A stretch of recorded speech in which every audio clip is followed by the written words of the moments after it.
Good morning and welcome to the Pastor's Tuesday Bible Study. As always, we are glad to be able to connect with you on a snowy, cold Tuesday. Thank you, as always, for being with us. As we continue to conclude our Epiphany sermon focus, coming into focus, we'll be looking at Mark 9, 2-9 today. And this is a text for Transfiguration Sunday. 6 days later, Jesus took with him Peter and James and John and led them up a high mountain apart by themselves. And he was transfigured before them, and his clothes became dazzling white, such as no one on earth could bleach them. And there appeared to them Elijah with Moses, who were talking with Jesus. Then Peter said to Jesus, "Rabbi, it is good for us to be here. Let us make 3 dwellings, one for you, one for Moses, and one for Elijah." He did not know what to say, for they were terrified. Then a cloud overshadowed them, and from the cloud there came a voice. "This is my son, the beloved. Listen to him." Suddenly, when they looked around, they saw no one with them anymore, but only Jesus. As they were coming down the mountain, he ordered them to tell no one about what they had seen until after the Son of Man had risen from the dead.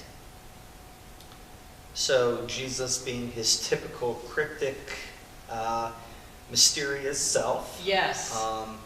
This is one of those passages that,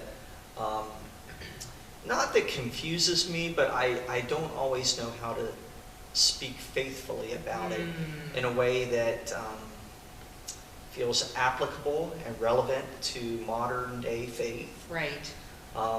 Full of beautiful imagery.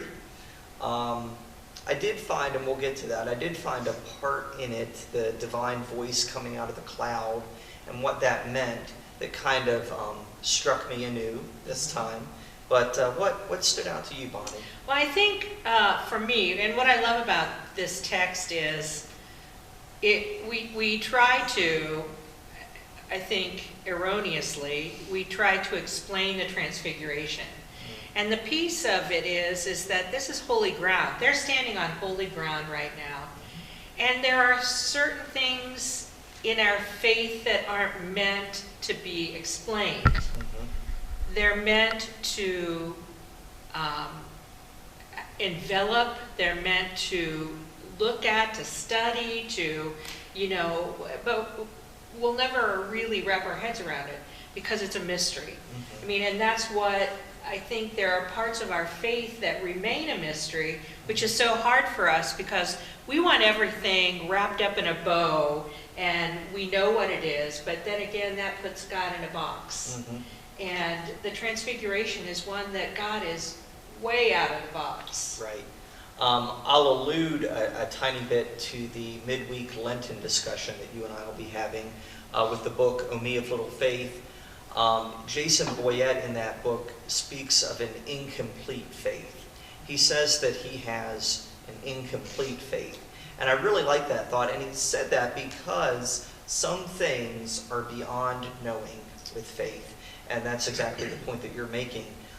We want to explain away every aspect of the gospel. Right. Well, this was the context, this is who he was speaking to, and this is why it was significant. And we want to analyze it, we want to dig deeper, and not that that's a bad thing, but there comes a point that we'll hit a wall, and we can't explain every mysterious divine act. We can't even explain every miracle. And maybe even what its significance was. So, right. Yeah. There's another thing that really is significant for me is that the baptism of Jesus and Transfiguration bookend Epiphany.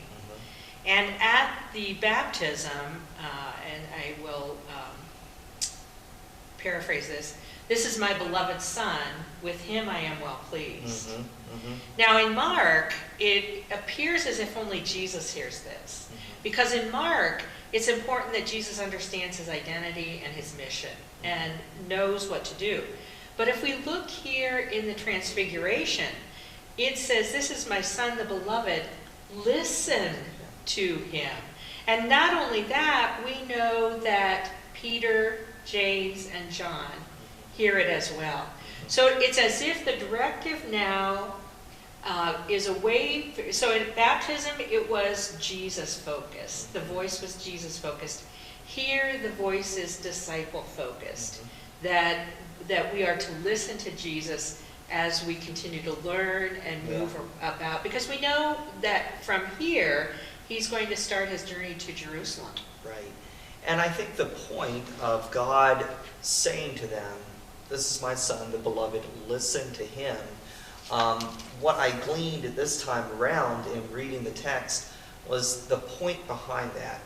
Why did God say that to Peter, James, and John? Well, we know that Peter had a hard time fathoming the miracles, and every time that Jesus would speak of his impending death, Peter was one to say, "No, forbid it, Lord, no." And I think this moment was a way of God instructing Peter and telling him, no, the purpose is suffering and pain and death. Listen to what he's telling you. Absolutely, absolutely. It's interesting too, one commentary that I read talking about Jesus being there with Moses and Elijah referred to the faithfulness of the three. Typically we look at it as Messiah, law, gospel, but this commentator said it was more about the just lost my head, about the faithfulness of the three of them. The faithfulness in that they were always trying to bring unfaithful people back in line. Mm-hmm. And Jesus is on that journey now too.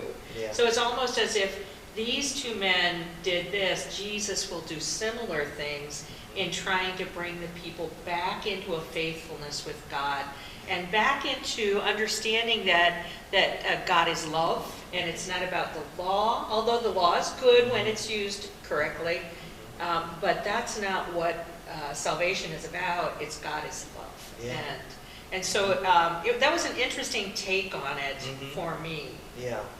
I'm wondering too if we're more drawn to these kind of mountaintop images of Jesus, turning dazzling white, performing a miracle, kind of at his divine holy best.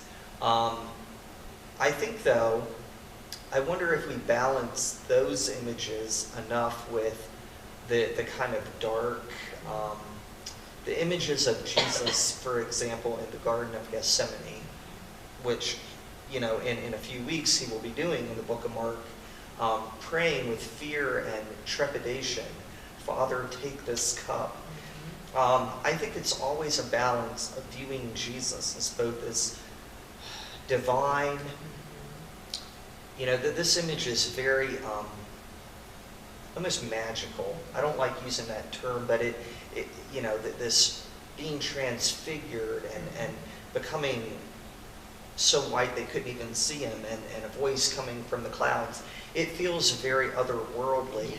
And we have to balance that with the humanity and the sorrow that Jesus felt and the pain that he endured. And I often wonder what image of Jesus we feel most connected to and most drawn to. Yes. So that stuck out to me this time. Yes. Well, and we've talked about this in Bible study when we, of course, met face to face, is that it's very difficult for us as human beings to understand that Jesus is fully human and fully divine. And what does that mean? And so, again, I think that's a mystery. Yeah. We see glimpses of divinity. Like here, we see a glimpse of divinity, but it's Jesus' humanness. For me, and to your point, for me, I need to know that Jesus walks in the valleys. Yeah. We're doing, the women's Bible study is doing a study on Psalm 23. And even though I walk through the valley of the shadow of death, I fear no evil. For you are with me, your rod and your staff, they comfort me. it isn't knowing that Jesus is going to come down from this mountain to the valley. Yeah. And in the valley, there's darkness. There can be darkness. And Jesus goes to God over and over and over again in prayer and in supplication and in intercessory prayer, praying for us and for the disciples. But it's that for me as a human being, I need to know that Jesus walks in those dark valleys as well. Right. So the images, those subtle, you lift up a good point. In this text, we find Jesus and his disciples ascending to a mountaintop to be with God, if you will. Jesus being the connector, if you will, the divine coming down from one high, and then, they literally will come down the mountain into the valley. And I almost wish, you have to kind of dig between the lines to find that imagery, but it can be so profound to think that God, who we often think of as up there, not maybe always immediately with us, but in Jesus, God came down the mountain. God came from one high down into the valley to live among us, to teach among us, to die among us, and to forgive us. So, and really, it is going to be Psalm 23. Even though I walk through the valley of the shadow of darkness, Jesus is making his way to Jerusalem, and there are dark moments. Now, there are good moments in the midst of that. But there are also some very dark moments. And I like what you said when Jesus is in the Garden of Gethsemane. His humanness shows, that this cup could pass from me, but not my will, but thine be done. Yeah. Right. Yeah. And here again, I love Peter. Peter is just, Peter just speaks before he thinks. Yeah. And this is another one of those cases. He'd do well on Facebook, wouldn't he? He'd just be typing away before he knew exactly the ramifications of what he posted. Exactly. Yes, so Peter does that. And so here he is. He's so excited to be on this mountaintop with Jesus, and they see Moses and Elijah, and he's excited. And I have to confess, I appreciate Peter's humanness too. Because there are moments in time where I am so awed by something, or so struck by or inspired by something, that I'll say the first thing that comes to mind, and then I'll step back and go, okay, that was really not a good thing to say. It just is, it is how life is. So what I draw hope from this, is that Peter is often like that. He's impetuous. He just says and Jesus never gives up on him. Never. Jesus makes him the cornerstone of the church, and so on. Yes. A man who would deny Jesus. A man who would deny Jesus. Absolutely. And Jesus knew that because of his divine nature. Knew that ahead of time. And in the book of Mark tells him, "You'll deny me 3 times." Right. So. Because if we did an evaluation, like in business, employees are evaluated. And so if we did an evaluation of Peter and all that he's done, well, let's be real, we'd have to fire him.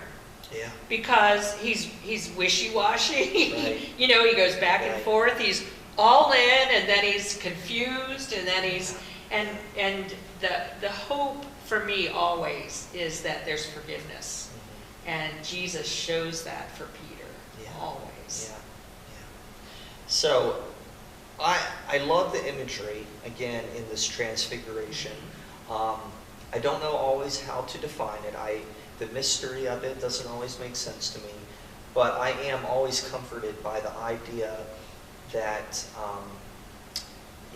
that God comes down into the valley, that God does not give up on people like Peter, like James, like John, on any of us. And I resonate too with Peter, like you do, who was terrified, didn't know what to say, but is never condemned for his mistrust, Right. lack of trust. So I find a lot of hope in that. Absolutely, absolutely. Yeah. And I think that might be a good place for us to stop. So we're glad you joined us this morning. If you have any questions or comments, please share them in the comments section or email us. We'd be happy to clarify anything that we talked about this morning. It's been a joy and a pleasure to be with you.